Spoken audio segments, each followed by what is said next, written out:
हिंगलाज माता 52 शक्तिपीठांपैकी एक शक्तिपीठ असून मूळ हिंगलाज मातेचं शक्तिपीठ ही पाकिस्तान बलुचिस्तान प्रांतामध्ये असणाऱ्या हिंगुल नदीच्या तीरावरती आहे। भारत आणि पाकिस्तान त्यावेळेस सीमा विभाजन झालेले नसल्यामुळे डोंगरपुरी नावाचे एक संत देवीला प्रसन्न करण्यासाठी त्यांच्या जागी गेले। देवीला प्रसन्न केलं आणि देवींनी त्यांची इच्छा मागितली। त्यावेळी त्यांनी सांगितलं की आता माझा वय थकलेला आहे, त्यामुळे तू माझ्या जागी येऊन निवास करावा राहावं म्हणून देवीचे आशीर्वाद त्यांनी प्राप्त केला। देवीने त्यांच्या आशीर्वादासाठी तथास्तु म्हणून तू फक्त पुढे चालत राहा, मी तुझ्या मागेच आहे असे सांगून त्यांना तयार केलं। त्यावेळी डोंगरपुरी महाराज प्रत्येक प्रांतामध्ये फिरत फिरत नाशिकवरून उगाव या क्षेत्रामध्ये आले। तिथून नदीला महापूर आल्यामुळे आपण अनाथ देवीकडे पलीकडे जाणार कसं म्हणून देवी त्यांनी थोडीशी मागमान वळवली। त्यावेळेस देवीचा दिव्य असा प्रकाश या जागी स्थिर झाला आणि त्यावेळेस 1227 मध्ये त्यांनी स्वतःच्या हस्ते हिंगलाज मातेची प्राणप्रतिष्ठा या खेडेगावामध्ये केली।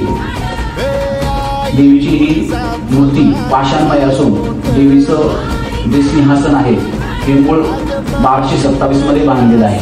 हे दोन्ही गाभारे देवीचे एकूण 1700 मधले आहेत आणि पुढचं जे बांधकाम आहे हे आता लेटेस्ट 2000 मधलं आहे। देवीला 4 हात असून देवीला 3 प्रकारचे नेत्र आहेत, जशी शंकराला असतात त्याप्रमाणे, आणि मधल्या नेत्राच्या जागी तिला हळदी आणि कुंकू यांनी सुशोभित केलेलं आहे। देवीला कुमारिका असल्यामुळे तिला वेगवेगळे ड्रेस या ठिकाणी परिधान केले जातात। विशिष्ट सण वार उत्सवाच्या जागी देवीला कधीतरी साडी पण घातली जाते। देवी ही 52 शक्तिपीठांपैकी एक असून खेड्याचे एक वैशिष्ट्य या ठिकाणी मानलं जातं। म्हणून नवरात्रामध्ये तिची खूप मोठी यात्रा या ठिकाणी भरते। श्रावण शुद्ध चतुर्दशीच्या दिवशी देवी स्थित झाली म्हणून या ठिकाणी देवीचा मोठा उत्सव या ठिकाणी साजरा केला जातो। त्याच्यानंतर शाकंभरी पौर्णिमेच्या दिवशी पौष पौर्णिमेला देवी मूळ पाकिस्तानमध्ये निर्माण झाली, प्रगट झाली म्हणून तिचाही उत्सव त्या ठिकाणी निर्माण केला जातो आणि मोठा उत्सव साजरा केला जातो। आणि आता चैत्र नवरात्रामध्ये सुद्धा आपण देवीची या ठिकाणी उत्सवाची सुरुवात केलेली आहे।